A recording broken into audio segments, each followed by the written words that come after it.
बिस्मिल्लाहिर्रहमानिर्रहीम। अस्सलाम वालेकुम दोस्तों, मैं हूं उस्ताद अब्दुल गफ़ार। आप देख रहे हैं मेरा यूट्यूब चैनल।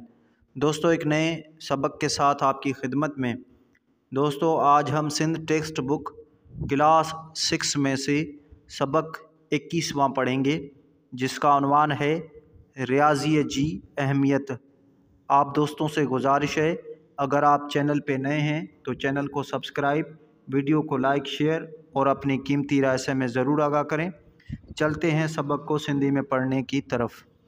सबक 21 रियाज़ी जी अहमियत। रियाज़ी अंगन या हिसाबन जे इल्म के चइबो आहे। इल्म रियाज़ीअ के अंग्रेज़ी में मैथमेटिक्स चइबो आहे।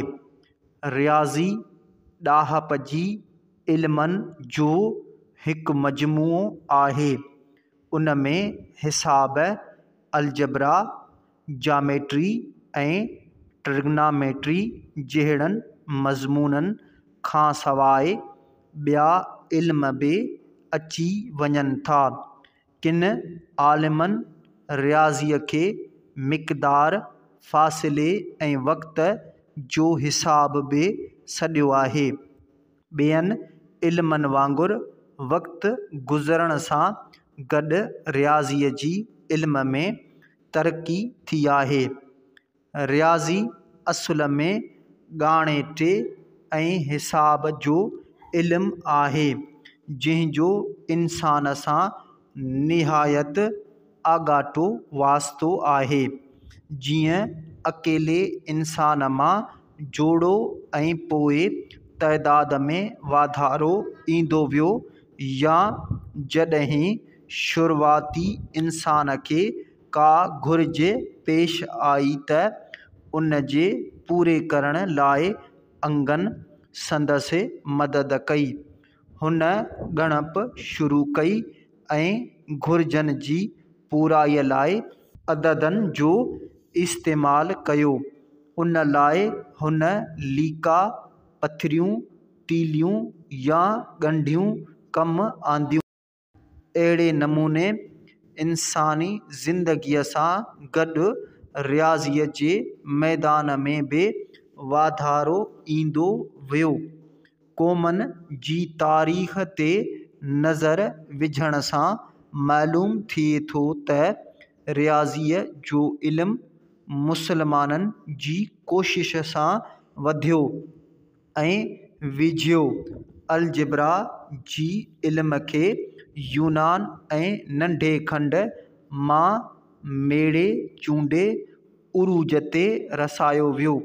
रियाज़ीअ जो पहिरियों किताबु, जेको अरबनि वटि हिंदुस्तान मां पहुतो, उन जो नालो सुधांता आहे।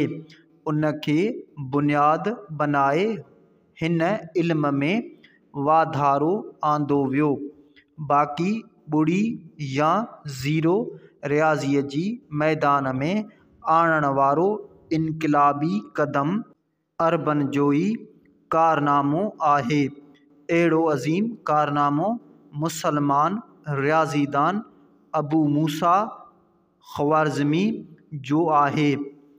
रियाज़ी हिकु अहिड़ो मज़मून आहे जंहिंजी ज़रूरत इंसानी ज़िंदगीअ में हर क़दम ते पवे थी। ॾेती लेती हुजे, तोड़े तोड़ माप हुजे या का रिथा, जंहिंजो तख़मीनो लॻाइणो हुजे, नक्शो ठाहिणो हुजे, डेघ वेकर या ऊचाई ॾिसणी हुजे, सिधाई ॾिंगाई ठाहिणी या मापणी हुजे, पखेड़ लहिणी हुजे या के अंग निशान ठाहिणा हुजनि, त रियाज़ीअ जो सहारो वठिणो पवंदो। एतिरे क़दुरु जो जिस्म ढकण लाइ कपिड़ो, रिहाइश लाइ घर, खाधे पीते जी शयुनि लाइ रक़म जी ॾे वठि, सभु अंगनि या हिसाब जा मुहताज आहिनि। हिसाब ऐं उन जा समूरा भाङा यानी अलजबरा, जामेट्री ऐं ट्रिग्नोमेट्री वग़ैरह समूरनि इंसानी मामलनि में न फ़क़ति साथ ॾियनि था पर केतिरनि मसइलनि खे सुलझाइनि बि था। मतिलब त ज़िंदह तोड़े मुर्दह इंसान लाइ अंगनि ऐं मापनि जी हर क़दम ते ज़रूरत पवे थी।